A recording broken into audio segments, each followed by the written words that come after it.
साधना विषय पर बात करते हैं। साधनाएं क्या है?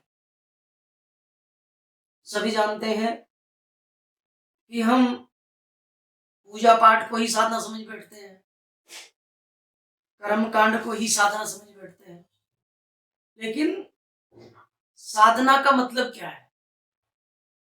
हम जब पूजा करते हैं तो उसमें 3 चीजें हमारे साथ जुड़ती हैं।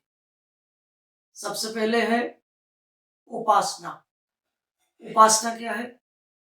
उप मैंने समीप और आसना मैंने बैठना। उपासना किसके पास बैठना? ईश्वर के पास बैठना। जब हम अग्नि के पास बैठते हैं तो हमें अग्नि का एहसास होता है, गर्मी का एहसास होता है। और अगर हम पानी के पास बैठते हैं तो हमें ठंडक का एहसास होता है। वैसे ही जब हम किसी भी देवता के पास बैठते हैं, किसी भी भगवान के पास बैठते हैं, तो निश्चित रूप से भगवान के जो गुण हैं, भगवान का जो शुभ आशीष है, वो निश्चित रूप से हमें मिलना हुआ चला जाता है, वो हमें प्राप्त होता हुआ। तो ये उपासना है। इसके बाद आती है साधना। साधना क्या है? साधना हम किसकी करते हैं? साधना इस शरीर की जाती है। कैसे की जाती है? आपने देखा होगा सर्कस, अगर आप किन्हीं लोगों ने देखा हो तो सर्कस में एक रिंग मास्टर होता है। उसका क्या काम है? वो हाथ में एक हंटर रखता है और हंटर हिलाता है तो शेर उसके इशारों पर नाचने लगता है। तो क्यों नाच रहा है शेर उसके इशारों पर? क्योंकि उसने शेर को साध लिया है।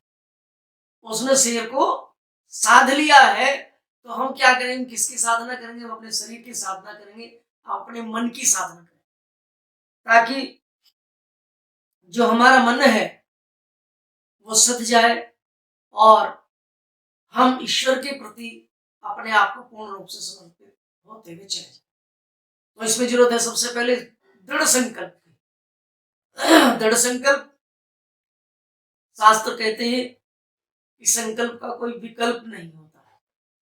आपने एक बार कोई संकल्प कर लिया तो आप उसके ऊपर जब चलना शुरू करते हैं तो वो निश्चित रूप से आपका ईश्वर भी उसको पूरी करने में मदद करता है। तो साधना इस शरीर की है। शरीर की साधना कैसे है? जैसे हमारा मन है, हम आज पूजा करने बैठे थे लेकिन मन कहने लगा कि नहीं, आज नहीं, थोड़ी देर बात करें। फिर हम दोबारा कोशिश करते हैं, मन फिर बोलता है कि नहीं अभी नहीं, कल कर लेंगे। मन फिर बोलता है कि कल नहीं, परसों कर लेंगे। तो ये जो विलंब हमारा होता जाता है, तो ये हमारी साधना में सबसे बड़ा खलल डालता है, सबसे बड़ी बाधा डालता है।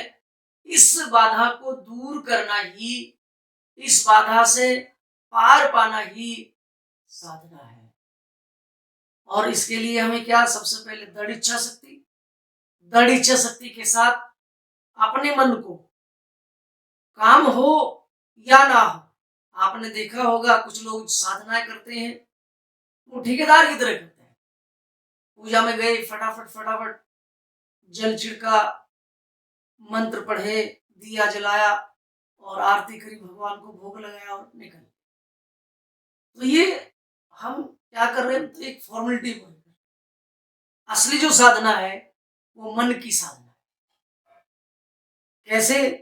क्योंकि जब मन हमारा निर्मल होता है ना, हम साधना भगवान को पाने के लिए, ईश्वर को पाने के लिए करते हैं। अलग अलग तरह की साधनाएं हमारे यहाँ होती हैं। कोई काली की साधना कर रहा है, कोई हनुमान जी की कर रहा है, कोई भैरव की कर रहा है, कोई किसी देवता की कर रहा है। तो साधना तभी फलीभूत होगी जब हम अपने मन को दृढ़ संकल्पित होकर के उसके लिए बैठ जाए। और आज हमारा मन कर रहा है कि आज नहीं, कल कर लेंगे। कबीरदास जी कहते हैं, कल करे सो आज कर, आज करे सो अभी, और पर में परले होगी फिर करो। तो इसलिए हमें क्या करना है? अपने मन को दृढ़ संकल्प करना है। हमारे हाथ हैं, पूजा के लिए उठने चाहिए, किसी की सहायता के लिए उठने चाहिए, हमारे पैर हैं, पैर अच्छे कार्यों के लिए चलने चाहिए, मंदिर के लिए चलने चाहिए, किसी दीन दुखी की सेवा के लिए चलने चाहिए। हमारी जो आंखें, आंखों की भी साधना है। ये आंखें हैं, ये अच्छा देखे, अच्छा ही देखते हुए उन अच्छाइयों को ग्रहण करे। हमारे कान हैं, ये भी साधना का एक साधन है, अच्छा सुने और उसको ग्रहण करे। हमारी जीभ है, अच्छा खाए, अच्छा ही सुने। क्यों? क्योंकि हमारे यहाँ कहा जाता है साधना में सबसे पहली जरूरत पड़ती है हमारे मन की शुद्धि की। शुद्धि कैसे होगी? वो अन्न से होगी। क्यों? हमारे यहाँ कहा गया है कि जैसा हम अन्न खाते हैं वैसा हमारा मन होता है, और जैसा मन होता है वैसा चिंतन होता है, और जैसा चिंतन होता है वैसा ही हमारा चरित्र होता है। तो इसलिए सबसे पहली साधना है, जब हम करने के लिए चलते हैं तो सबसे पहले अन्न की साधना करते हैं। अन्न की, अन्न के अंदर जैसे आपने देखा कुछ लोग व्रत रखते हैं, व्रत रख रहे हैं। किसका व्रत है? आज सोमवार का व्रत है, आज मंगलवार का व्रत है, आप आज अन्य किसी और देवता का व्रत है। तो ये जो व्रत है, व्रत का मतलब क्या है? व्रत का मतलब वर्ताने से कहा गया है कि हमने आज का जो भोजन ग्रहण नहीं किया है, इस भोजन को हम उन लोगों में वितरित कर दें जिनको हमसे ज्यादा इसकी आवश्यकता है।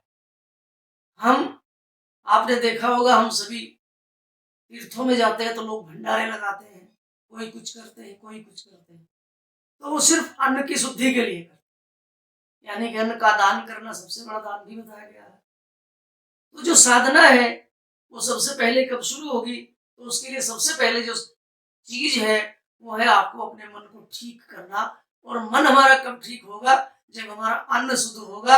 अन्न शुद्ध होगा तो हमारी साधना निश्चित रूप से, निरंतर रूप से अच्छी होती हुई चली जाएगी।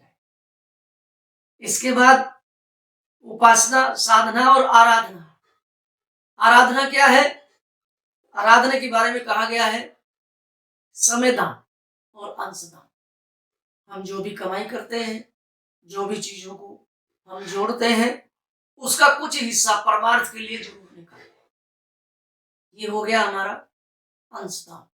कुछ पैसा गरीबों के लिए, भंडारों के लिए, हवन इत्यादि के लिए, और कुछ जो समय भगवान ने हमें दिया है, अपने समय में से कुछ समय दूसरों के लिए, ईश्वर के लिए जरूर निकालें। तब जाकर के हमारी साधनाएं फलीभूत होंगी।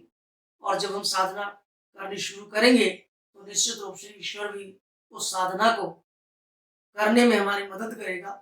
और हम अपने आराध्य को, जिसके निमित्त हम साधना करने बैठे थे, जिसके निमित्त हम साधना करनी चाहते हैं, वो साधना हम कर सकते हैं। वो साधना निश्चित रूप से हमारी पूरी हो जाएगी। और उन देवता का या उन जिनकी भी हम साधना कर रहे हैं उनका आशीर्वाद हमें निश्चित रूप से मिलता हुआ चला। तो ये है साधना, उपासना और आराधना। इन चीजों का संयुक्त समन्वय होता है। तीनों चीजों को एक साथ ही लेकर के चला जाएगा, तभी हमारी कोई भी साधना पूर्ण होगी। और अलग अलग विषयों पर अलग अलग साधनाएं हैं। क्यों? क्योंकि आपने पढ़ा होगा, देखा होगा, सुना भी होगा, क्योंकि साधनाओं में, सब साधनाओं का जो मूल है वो भगवान शिव और पार्वती से है। आप कोई भी धार्मिक ग्रंथ उठाए, धार्मिक चीजों को उठाए, तो सबका मूल भगवान शिव और पार्वती के बीच का संवाद है। पार्वती जी भगवान शिव से प्रार्थना करती हैं और भगवान शिव पार्वती को उसका उत्तर देते हैं। सारी साधनाएं इसी के निमित्त चलती रहती, इसी के इर्द गिर्द चलती रहती हैं, और उसका हमारे जीवन में बड़ा भारी महत्व भी होता है। कुछ लोग आपने देखे होंगे कि वो अपनी साधना के बल पर ही घर बैठे बैठे ही सब कुछ बता देते हैं। कहीं भी बैठे हो, कहीं का हाल सुना देते हैं। वो सब चीजें साधना के बल पर ही प्राप्त हो सकती। क्यों? क्योंकि हमारा जो शरीर है ईश्वर ने इस तरह का बनाया है, इस तरह का उसने ये तैयार किया है कि अगर हम, हमारे यहाँ 16 संस्कार कहे जाते हैं। पहला संस्कार पुंसवन संस्कार, उससे पहला संस्कार गर्भाधारण भी होता था, लेकिन वो सब चीजें तो धीरे धीरे गायब होती चली गई। तो जब हम ये संस्कार कराने शुरू करते हैं तो निश्चित रूप से इन संस्कारों के माध्यम से एक बीज, एक अंकुर लेता है हमारे शरीर के अंदर, और वो जीवन पर्यंत हमारा चलता रहता है, हमारे साथ चलता है। इसी में ही हमारी अलग अलग साधनाएं मिलनी शुरू हो जाती हैं, करनी शुरू हो जाती हैं। जो भी साधना आप करने चाहते हैं, उस देवता का मंत्र, उस देवता का स्मरण, उस देवता का स्तोत्र, उस देवता की आरती और उस देवता का भजन, जितना भी आप ज्यादा करेंगे वही साधना आपकी फलीभूत होती चली जाएगी।